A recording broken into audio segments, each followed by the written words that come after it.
Story 1. Story 1, The Unfolding. It started like any other Thursday. The fluorescent lights of Bargain Bazaar hummed their monotonous tune, a soundtrack to my soul-crushing existence. I restocked shelves, the cheap plastic toys feeling strangely cold against my skin. Brenda, the cashier, chatted about her cat's bowel movements, oblivious to the creeping dread that had begun to settle in my gut. It was a slow day, the kind that stretched on forever, each tick of the clock echoing the emptiness in my life. Around 3 p.m., I noticed a peculiar stillness. The usual muffled sounds of traffic outside vanished. Even Brenda's incessant chatter ceased. It was as if someone had hit the mute button on the world. A chill snaked down my spine. I looked out the large front windows. The parking lot was empty. Completely empty. Not a single car. Not even a stray shopping cart. It felt unnatural, wrong. Brenda? I asked, my voice a nervous tremor. She looked up from her magazine, a puzzled expression on her face. Yeah? Where did everyone go? She shrugged. Beats me. Maybe it's that new Thai place everyone's been talking about. I laughed weakly, even though the idea was absurd. It was the middle of the afternoon on a weekday. The Thai place wouldn't be that busy. The silence continued, pressing down on me like a physical weight. I felt a growing unease, a prickling sensation at the back of my neck. It was as though I was being watched, observed by unseen eyes. I busied myself with restocking, trying to ignore the creeping dread. But the silence was too much. It was a suffocating blanket, smothering all other sounds. I could hear my own heartbeat, a frantic drumbeat in my ears. Then, I heard it. A faint scratching sound, coming from the back storage room. My heart leaped into my throat. Brenda, did you hear that? She shook her head, her eyes glued to her magazine. Hear what? The scratching continued, a rhythmic scraping against the metal door of the storage room. It grew louder, more insistent. Brenda, please, I pleaded, my voice cracking. There's something back there. She finally looked up, a flicker of concern in her eyes. Maybe it's a rat? It doesn't sound like a rat, I whispered, my eyes fixed on the door. The scratching stopped abruptly. The silence that followed was even more unnerving. I held my breath, listening intently. Then, the door handle began to turn. Slowly, agonizingly, the door creaked open. I backed away, my heart pounding in my chest. Brenda stood frozen, her eyes wide with fear. The storage room was dark, the only light coming from the doorway. I couldn't see anything inside. Hello? I called out, my voice barely a whisper. There was no answer. I stood there, paralyzed with fear, as the door continued to open, revealing more and more of the darkness within. The air grew colder, a biting chill that seeped into my bones. I felt a presence, a dark, oppressive force emanating from the storage room.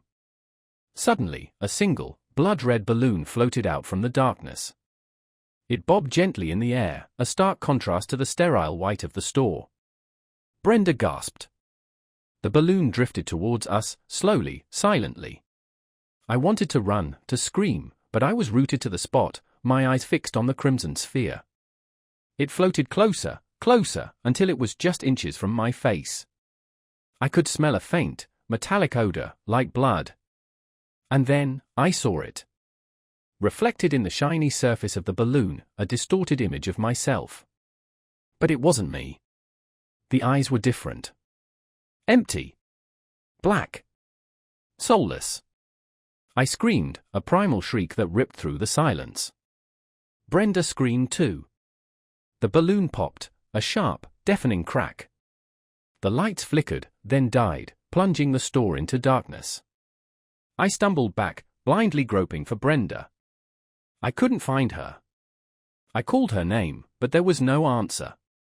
The scratching sound started again, louder this time, closer. It seemed to be coming from all directions. I felt something brush against my leg. Something cold, slimy. I screamed again, a desperate, wordless cry. Then, silence. The emergency lights flickered on, casting long, eerie shadows across the empty store. I was alone. Brenda was gone. The storage room door was closed. The only evidence of the balloon was a small, red stain on the floor, slowly spreading like a pool of blood. I stood there, trembling, my mind reeling. I didn't know what had happened. I didn't know where Brenda was. I didn't know what was in the storage room. But I knew one thing. I was not alone. The faint scratching sound continued, a constant reminder of the unseen presence lurking in the darkness. And then, I heard a whisper, so close it felt like it was inside my head. "We're always hiring." Story 2. Story 2, The Greenhouses. It was supposed to be a simple seasonal job. A little extra cash before heading back to college. Green Valley Nursery seemed quaint, almost idyllic. Rows of vibrant annuals, the scent of damp earth and fertilizer hanging in the air, the gentle murmur of wind chimes. I even liked the uniform, a faded green polo shirt and khaki shorts. Mrs. Henderson, the owner, was a wiry woman with a perpetually sunburned face and a disconcerting habit of staring.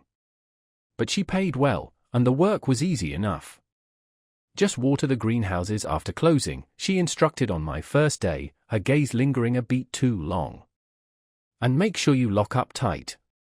We've had trouble with animals getting in." The greenhouses were at the back of the property, separated from the main nursery by a stretch of overgrown field. 5 long structures, their metal frames rusting, the glass panes clouded with years of grime and condensation. Inside, a humid, suffocating heat hung in the air, heavy with the sickly sweet perfume of orchids and the earthy tang of ferns. The first few weeks were uneventful. The routine was simple: water, lock up, leave. But slowly, subtly, things started to change. The silence inside the greenhouses became different. Not just quiet, but a thick, oppressive absence of sound, broken only by the drip, drip, drip of the watering system. I started noticing movement in the periphery of my vision, fleeting glimpses of something shifting amongst the foliage. Just my imagination, I told myself. The heat, the humidity. One evening, as I was watering the orchids in Greenhouse 3, I heard a low growl.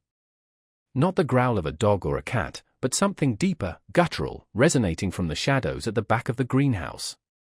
I froze, the watering can trembling in my hand. The growl subsided, replaced by a rustling sound, like something large dragging itself through the undergrowth. My heart hammered against my ribs. I finished watering quickly, my hand shaking, and practically ran out of the greenhouse, locking the door behind me with a frantic click. The next day, I mentioned the growl to Mrs. Henderson. She didn't meet my eyes.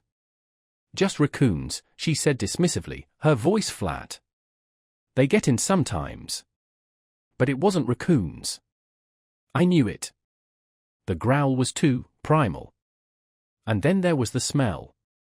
A faint, but persistent, metallic odor, clinging to the air inside the greenhouses. Like blood, but mixed with something vegetal. The feeling of being watched intensified. I'd catch glimpses of movement, dark shapes flitting between the ferns, long, thin tendrils reaching out from the shadows. And the plants themselves seemed different. Their leaves unnaturally large, their stems thick and pulsing, their flowers blooming with an almost obscene vibrancy. One evening, I swore I saw a vine snake out from a hanging basket and brush against my arm. It felt cold, almost slimy. I jerked away, but there was nothing there. My sleep became plagued by nightmares. Twisted vines wrapping around my limbs, thorns digging into my skin, the guttural growl echoing in my ears. I started losing weight. My appetite vanished, replaced by a constant, gnawing anxiety. I wanted to quit, but something held me back. A morbid fascination, perhaps. Or maybe just a desperate need for the money. One night, as I was locking up Greenhouse 5, I heard a faint whimpering coming from inside. It sounded almost human. Hesitantly, I unlocked the door and stepped back inside. The whimpering grew louder, coming from the back of the greenhouse, where the ferns were thickest. My heart pounded in my chest. I took a tentative step forward, then another. The smell was overwhelming now, the metallic tang of blood, the sickly sweet scent of orchids, and something else, something acrid and unfamiliar. I pushed my way through the ferns, my hands trembling. And then I saw it. A small, huddled shape on the ground. A rabbit, caught in a tangle of vines. Its fur was matted with blood, its eyes wide with terror. But it wasn't the rabbit that made me gasp. It was the vines. They were pulsing, writhing, tightening their grip around the rabbit's body. And as I watched, horrified, the vines began to absorb the rabbit. Its fur, its flesh, its bones, disappearing into the thick, pulsing stems. I stumbled back, my stomach churning. I turned and ran, not stopping until I reached the main road. I didn't look back. I didn't even collect my last paycheck. I never went back to Green Valley Nursery. I never told anyone what I saw. Who would believe me?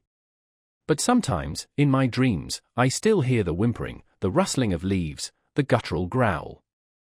And I smell the sickly sweet scent of orchids, mixed with the metallic tang of blood, and something else, something ancient, something hungry. And I wonder what happened to Mrs. Henderson. I wonder what grows in those greenhouses now. Story 3. Story 3, The Mannequin Shift. The fluorescent lights hummed a sickly tune, buzzing against the silence of the empty department store. It was 11:45 p.m., 15 minutes before closing. I was straightening a rack of discounted sweaters, the itchy wool scratching against my skin, a sensation I'd come to associate with this dead-end job. Sarah? My manager, Mrs. Henderson, a woman whose smile never quite reached her eyes, called from the cash register. Could you sweep the back storeroom before you leave? It's a mess. I sighed internally.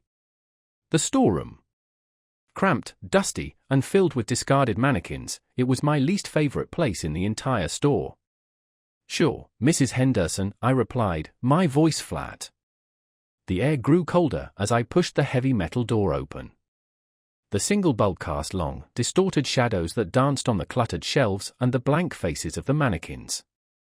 I shivered, not entirely from the cold. There was a heavy, cloying scent in the air, like overripe fruit mixed with something metallic. I started sweeping, trying to ignore the feeling of being watched. The mannequin's glassy eyes seemed to follow my every movement. I told myself it was just the flickering light, the shadows playing tricks on my mind. But the silence was oppressive, punctuated only by the rhythmic swish of the broom against the concrete floor. Then, I heard it. A faint scraping sound, like fingernails dragging across wood. I froze, my heart pounding in my chest. I strained my ears, listening intently. Silence. Just the humming of the lights, the distant rumble of a late-night truck outside. I took a deep breath, telling myself it was just my imagination. But the scraping came again, closer this time.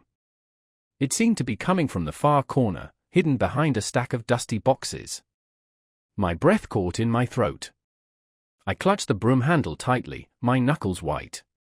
Slowly, cautiously, I approached the boxes. The scraping continued, a steady, rhythmic scratch that sent chills down my spine. I peered around the corner, my heart hammering against my ribs. Nothing. Just more boxes, covered in a thick layer of dust. The scraping stopped. I let out a shaky breath, convinced I was losing my mind. It had been a long week, filled with double shifts and demanding customers. I was probably just overtired. I turned to leave, and that's when I saw it. One of the mannequins, a tall, slender female form dressed in a faded floral dress, was no longer in its place. It had been standing near the entrance, and now it was gone. Panic seized me. I spun around, scanning the room frantically. The scraping sound started again, louder this time, and closer. It seemed to be coming from up above. I slowly looked up. My blood ran cold. The mannequin was hanging from the ceiling, suspended by a thin, almost invisible wire. Its blank eye stared down at me, its painted smile twisted into a grotesque parody of joy. The scraping sound was the wire rubbing against the metal ceiling beam. I screamed, a high-pitched, desperate sound that echoed through the empty storeroom. I dropped the broom and stumbled backward, my legs weak with terror. I scrambled to my feet and ran, not even bothering to look back. I burst through the storeroom door, colliding with Mrs. Henderson, who was just locking up the cash register. "Sarah." "What's wrong?" she asked, her eyes wide with concern. I couldn't speak. I just pointed back towards the storeroom, my hand shaking uncontrollably. Mrs. Henderson frowned, her expression shifting from concern to annoyance. "What is it, dear?" "Just get the sweeping done so we can close up." I shook my head violently, trying to convey the sheer terror that gripped me. The mannequin, it was. Mrs. Henderson sighed, her patience wearing thin. "Sarah, honestly. Just finish your work." She turned and walked towards the back, pushing open the storeroom door. I stood frozen in place, my heart pounding in my ears, dreading what she would find. Or wouldn't find. "See?" Mrs. Henderson's voice drifted from the storeroom. "Nothing here but some old boxes and, oh, the mannequins. Silly me, I thought we'd moved them all to the window display." She emerged from the storeroom, a look of mild confusion on her face. "Everything all right, dear?" she asked, her voice laced with a hint of suspicion. I stared at her, my mind reeling. The mannequins were all lined up neatly against the back wall, just as they had been before. The female mannequin in the floral dress was standing amongst them, its blank eye staring straight ahead. I stammered, I could have sworn. Mrs. Henderson patted my arm condescendingly. "You're tired, dear. Go home and get some rest." She locked up the store, leaving me standing on the sidewalk, staring back at the darkened windows. The fluorescent lights flickered off one by one, plunging the interior into darkness. But in my mind's eye, I could still see the mannequin, hanging from the ceiling, its painted smile mocking me. I haven't gone back to that store since. I've tried to tell myself it was just a hallucination, a product of stress and exhaustion. But I can't shake the feeling that something wasn't right. The scraping sound, the missing mannequin, the heavy, metallic scent, it all felt too real.